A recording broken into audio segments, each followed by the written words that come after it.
Hello and welcome back to the PBA, guys. It is week 3 of our Season 10 Gen 8 Nat Dex season.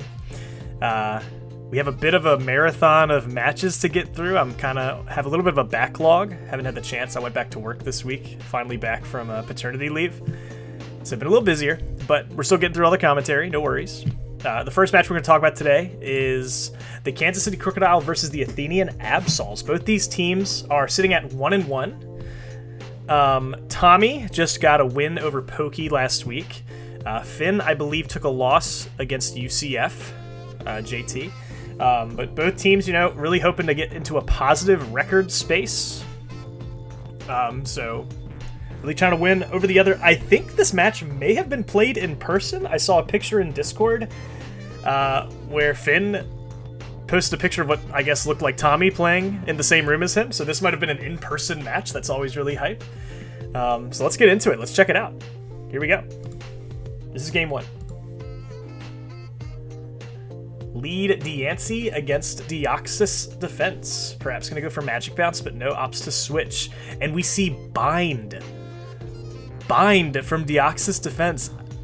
You don't see Bind very often. That does a decent amount of damage, 16% per turn, and forces them to not be able to switch out. That's pretty cool. Defog does not work on Leech Seed. Sadly, it just clears your own electric terrain there. I'm going to Volt Switch out Celesteela with huge special defense, and a Life Orb on Tapu Koko means it can only swing one more time before it's knocked out. We go to Xurkitree. That is such a bulky Celesteela. Kind of lucks out there, 10% para chance, and he gets it. But Donphan is in. The fun police are here. No more Zerk action.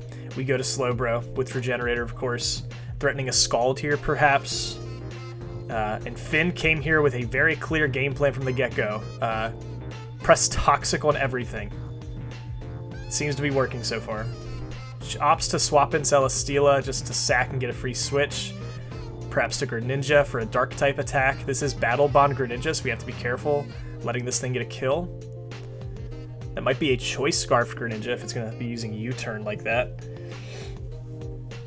Tapu Koko back. Hopefully it's going to outspeed this Gyarados. I think Max Speed Tapu could still outrun a +1 Speed Gyarados, but I could be wrong there. So Tapu Koko is a very fast Pokemon. Opts to switch, though. Gyarados now binded by Deoxys Defense, but it has Crunch, so that +2 is really going to hurt. And you cannot sleep on electric terrain, so rest is not going to work. Tapu Koko's own terrain kind of tampering with its teammate there. Gyarados in a really good position here to just kind of win it all. I'm curious if that crit mattered. It was a -1 defense, though. Slowbro's so bulky. Maybe fishing for a freeze here at this point. And this is a moment where something like a Thunder Wave on the Slowbro would be really impactful. Just status the Gyarados and allow something to stop this sweep from happening. But I don't think it's going to stop. Yeah, Earthquake. I think that's game.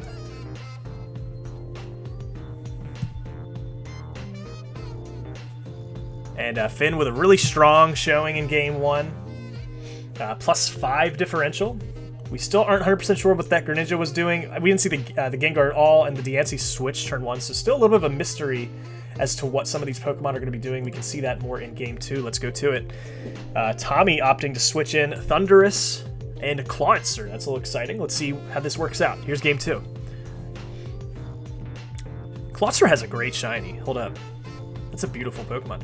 Okay, now this is terrifying. Oh, I was assuming we were just going to keep pressing Dark Pulse. Maybe the right call, since Heracross switched in. Oh my goodness. Air Slash.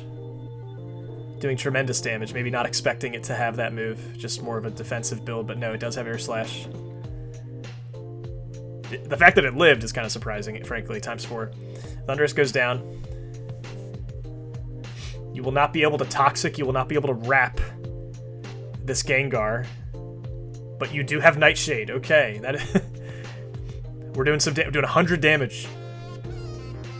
No, Darm. Oh, that crit is so sad. Poor Darm. Is this just Choice Scarf Gengar? Just throwing it out? It finally goes down. The Sturdy on Donphan. Are we going to see Ice Shard come out? We do. Not enough to kill, but, you know, still some good damage. Flip turn for some momentum, perhaps. Who are we going to? Deoxys Defense. I'm noticing an issue with speed. The Pokemon who are remaining. I think it's Dark Pulse time. I think it's Dark Pulse into Battle Bond, and I think we just keep pressing Dark Pulse. And I think this might be it. Ash Greninja with a really strong close here. Really cool Pokemon. Very, very terrifying. And yeah, it's going to close it out. Finn with a really strong Week 3. Goes to a 2-1 record. Kind of a reality check after the UCF loss last week. Comes back really strong. Team's looking good. They definitely had some motivation this week. And now with a +9 differential closing out Week 3. Tough loss for Kansas City.